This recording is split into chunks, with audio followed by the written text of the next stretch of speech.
Welcome to My Media Chops. Today, we are going over the first season of the popular mecha anime from Sunrise called Code Geass Lelouch of the Rebellion R1. Spoiler alert, let's begin. On August 10th, 2010, Britannia declared war on Japan because they wanted the Sakuradite. Britannia defeats Japan in 1 month with their advanced nightmare frames and renamed the country to Area 11. Lelouch, as a boy, tells Suzaku during Suzaku's father's funeral that he will destroy Britannia. The story then skips ahead 7 years, where we see terrorists fleeing in a truck from the police. Lelouch takes over for a middle-aged bald man to defeat a pompous Britannian noble in chess. On their way back to school, Rivel and Lelouch cause the terrorist truck to crash. But don't worry, it wasn't their fault. Lelouch heads over to the truck to help out and falls in as the terrorists flee. Kallen defends the truck, but Jeremiah forces her to flee. The truck heads underground and crashes. Suzaku is sent with the other traitors, honorary Britannians, to find the stolen gas. Suzaku and Lelouch, after their reunion, see C2 emerge from the poisonous gas container instead of gas, as they suspected.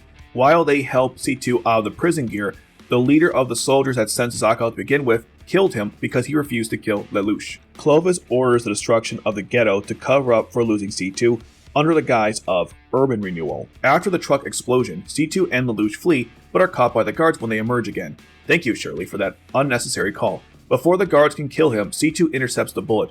While unconscious, she makes a deal with Lelouch for the Geass. He doesn't learn the conditions of the contract, but still accepts it anyways.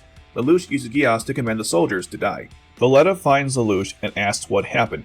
Lelouch tricked Valletta to leave her nightmare frame since his Geass didn't work on the nightmare frame. He then used Geass on her to take her nightmare frame, memorizes the long code, and leaves C2 for dead. Nice guy. After Suzaku awakens, Lloyd and Cecile offer him the chance to pilot an experimental nightmare frame. Lelouch aids Kallen in defeating Jeremiah and the rest of the group with nightmare frames. Clovis acts like a dumbass by breaking formation and moving everyone to one spot as a last resort, which Lelouch then has Kallen demolish the entire area, killing all the troops. Things are going well until Suzaku joins the battle in favor of Britannia in the landslide. He defeats everyone including Lelouch, who has to flee using people as a distraction. Lelouch in the confusion sneaks on board the G1 base and forces Clovis to not kill the terrorists. By the way, I hate Tamaki. Lelouch learns that Schneisel and Cornelia have information on his mother's death from using Geass on Clovis. Lelouch then kills Clovis because you can't change the world without getting your hands dirty. Rivel and Shirley reprimand Lelouch's actions yesterday. God, I hate Rivel. Oh, and Millie compliments Shirley's body for some reason. God, I hate Millie. After recognizing Kallen as the girl from yesterday, he used Geass on her. Kallen reveals that she is half Japanese, which is why she fights. We don't hear anything else because the scene cuts to Shirley's reaction. Lelouch ends the conversation and tries to use Geass on Kallen again, this time to prevent her from bringing up Shinjuku. It doesn't work, and Shirley breaks up the awkward tension. Lelouch later on heads back to his dorm room, and we meet Nutley, his blind and crippled sister. She wishes for a gentler world. Don't worry, Nutley, when you wake up, it'll definitely be a gentler world. Well, eventually, it's complicated. Lelouch declines Shirley's invitation to hang out after class, so he can talk to Kallen privately. At the clubhouse, Millie interrupts their conversation since she's inducting Kallen into the student council. Rivel tries to open a wine bottle and Shirley stops him. He passes it to Lelouch, and then the bottle opens up and spills on Kallen. God, I hate Rivel. While Kallen's in the shower, Lelouch brings her a set of clothes to wear, which are his. Before he leaves, she traps him using a purse as a means for him to get close to her. A phone rings, and Lelouch picks it up and then hands the phone to Kallen. The call clears up that Lelouch is not Zero. Then Lelouch embarrasses Kallen and leaves the bathroom. Lelouch and Kallen later on head back to the club and learn that Suzaku killed Clovis. After Jeremiah interrogates Suzaku, we see Lelouch use Geass on that middle-aged bald guy from before to make his Zero suit. After the Ashford funeral for Clovis, Kallen heads to the Tokyo Tower along with the rest of the terrorists from before. Zero contacts Kallen in the tower to then head to the train. During this scene, we cut to Jeremiah, who discusses his plans to make Suzaku's transportation to his execution in front of actual people. On the train, Zero reveals himself. He tells the group that they should attack the innocent, and that's never come back to bite him. Instead of removing his mask, Zero says he will show them his power. No one wants to save Suzaku, including the remnants of the JLF, so it's up to Lelouch and just Kallen and Ogi, since the rest of the team are not interested. Since no one else wanted to help, thanks a lot guys, Kallen drives Lelouch to Jeremiah in a replica of Clovis' transport. Tamaki thinks this is stupid and will make future comments like this for the rest of the episode. God, I hate Tamaki. Zero offers the gas in exchange for Suzaku. When this fails, he gets closer to Jeremiah and then uses Geass on him to help him escape. After the rescue, Suzaku refuses to join Zero and heads back to the court-martial. C2 sneaks up on Nutley, as this would be the first of 2 times Immortals do that to her. She seriously needs to lock the doors or have Sayako do it. Cornelia, Dalton, and Guilford make their first appearance in the story as they take over a Middle Eastern area and rename it to Area 18. They then head to Area 11. Lelouch sees C2 in his dorm room and brings her to his bedroom to find out what's going on. They discuss Geass quite vaguely, since she won't answer any of his questions. Oh, and a gentleman will sleep on the floor, but they share a bed later on anyways.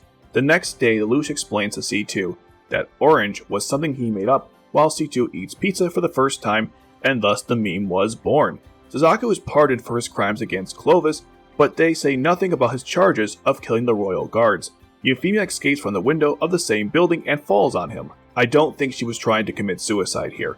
Either way, she forces Suzaku to spend the rest of his day with her, and during their hangout, Yuffie doesn't answer his questions and instead plays with a cat. So Yuffie became a crazy cat lady. She's a bit young, don't you think? Back at Ashford, Kallen asks Lelouch for that number the other day, and he grabs her face so she won't see C2. Shirley just happens to pass by and sees this from the window. Maybe she's just stalking him. Meanwhile, Bartley's fat ass is sent to the homeland as a prisoner, and Lelouch is angry at C2 for going outside, but she assures him that she's on his side. Suzaku and Euphemia head to the Shinjuku ghetto. Suzaku faces critique from both the Britannians and the Japanese at the ghetto. He breaks up the fight between the two groups when he flips Tamaki on the floor. Yuffie afterwards bitch-slapped a student for being rude to Suzaku. Lelouch at the same time discusses how his Geass works and how to change the world, and lucky for us, Suzaku's having the same discussion at the same time with Yuffie, using the same words almost. Suzaku stops the fighting between the pure bloods, and Yuffie reveals that she's a princess during the battle. Suzaku joins her to make a world where no one else has to suffer like their loved ones did. Also, Cornelia arrives and is not pleased with Yuffie's actions, and Suzaku joins Ashford. After his first class, Suzaku sees Lelouch's signal and joins him on the Ashford Academy's roof. They talk about Lelouch's new name, C2's fate, and why he's in school to begin with. After that, we see Cornelia wipe out Japanese resistance fighters. Lelouch takes Suzaku to his dorm room to reunite with Nunnally. She immediately recognizes him through hand contact, a power that we will see again. Jeremiah is then shown in a prison where he's given two options: cultivate an orange farm or start from the lowest rank in the military. Great foreshadowing here. Lelouch brings in pizza, which Nunnally remarks will make him fat. Nunnally, this is Clamp, and that's never going to happen. While C2 eats the pizza, Arthur the cat accidentally puts on Zero's helmet and escapes the dorm room. This scares Lelouch as he goes after it. Millie and the other student council members catch wind of this, and she offers a kiss from a student council member to whoever catches Arthur. Shirley and Kallen work together since they don't want anyone kissing them. After a long chase, Suzaku and Lelouch corner Arthur on top of the building. Arthur drops the helmet, which gives Lelouch a sigh of relief. Once both get down and return to Millie and the other members, Suzaku is inducted into the student council. Charles ends the day with a wonderful speech at Clovis's funeral about social Darwinism and Britannian superiority. Not sure what any of this has to do with Clovis though.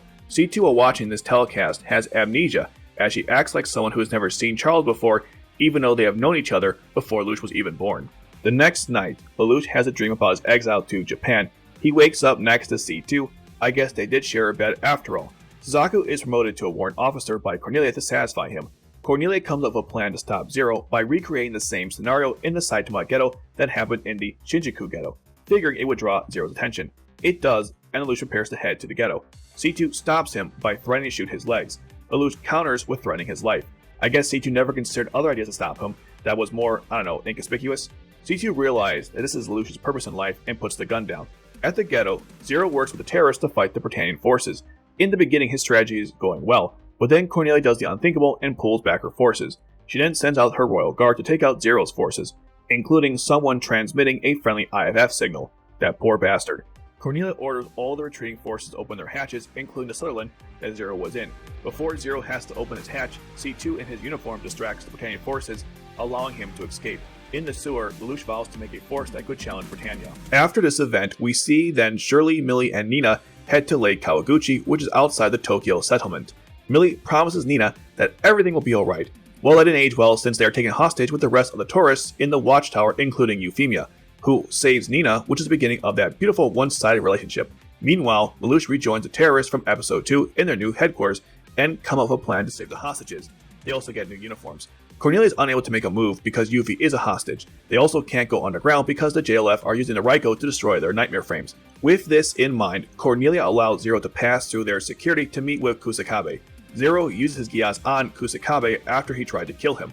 Suzaku is able to break through with the landslide and submerge the building, but then it explodes. And once the dust settles, Zero appears with the terrorists and the rescue hostages. Zero announces the formation of the Black Knights. Many days later, we see the Black Knights performing a raid at night, which leaves Kallen exhausted the next day. She heads to school after reprimanding her mother. Kallen wakes up in the middle of class and she can't handle this double life. Later on, she stumbles on the entire student council, forcing Lelouch to dress up as a cat for the Arthur Welcoming Festival. Millie visits Kallen a few days later, and the two discuss Kallen's unusual family situation. Kallen's mom also has a refrain addiction problem, and she's not alone, which is why Cornelia is trying to get rid of it from Area 11. Kallen, while exploring the area, sees several Britannians attacking a Japanese worker. Lelouch prevents her from interfering in the fight. While they sit on a bench, Lelouch explains the situation quite well, but doesn't offer any solutions, so he doesn't break kayfabe. Kallen slaps him for his annoying persona. During a refrain raid, Kallen discovers her mother in the warehouse and kills a night police officer while defending her. It turns out that her mother stayed in that awful situation for Kallen, so she'll always be with her. Kallen is then shown with her mother in the hospital, and she promises to make a better world for both of them. With their recent successes, Kyoto sends the Black Knights, Burais, and the Gurren Mark II.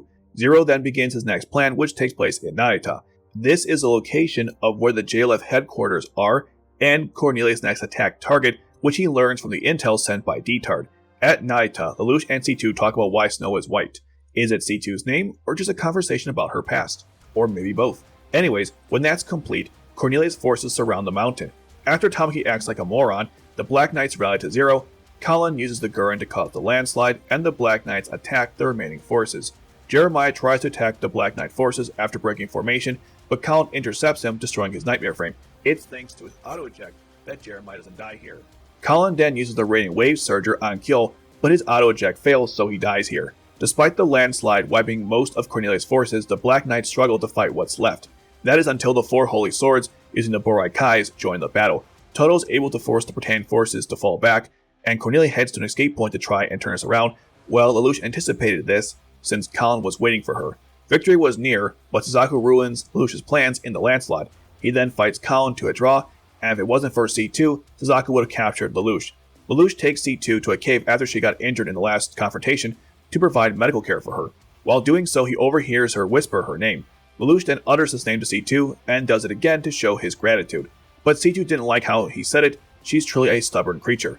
Kallen shows up later to rescue Zero and meets C2. The jealousy begins.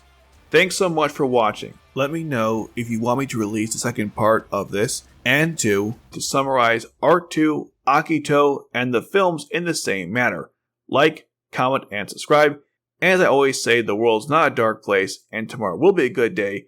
Thanks for watching.